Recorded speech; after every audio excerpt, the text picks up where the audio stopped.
प्यारे बच्चों, एक खूबसूरत गांव था जहां लोग सुकून से रहते थे।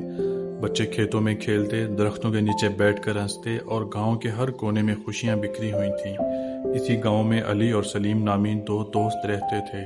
दोनों बचपन से एक साथ थे। इनकी दोस्ती सबके लिए एक मिसाल बन चुकी थी।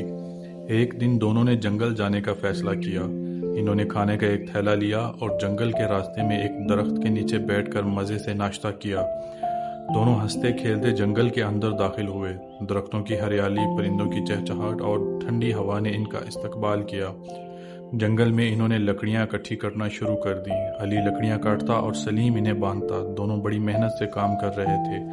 अचानक अली को दूर एक बड़ा लकड़ियों का ढेर नजर आया। वो खुशी से बोला, सलीम, मैं ज़रा देख कर आता हूँ।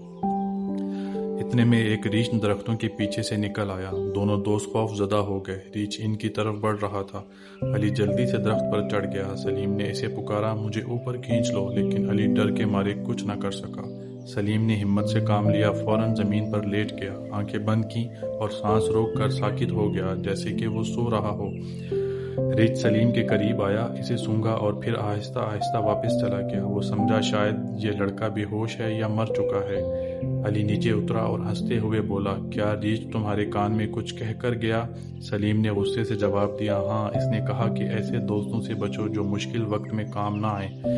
अली शर्मिंदा हो गया। इसने सलीम से माफ़ी मांगी। सलीम खामोश रहा, लेकिन अली ने सच्चे दिल से माफ़ी मांगना जारी रखा। चंद दिन बाद सलीम ने अली को माफ़ कर दिया। दोनों फिर से एक हो गए। इनकी दोस्ती पहले से भी मजबूत हो गई थी। एक दिन गांव में अचानक सैलाब आ गया। पानी हर तरफ फैल चुका था। लोग खौफजदा थे और मदद के मुंतजिर थे।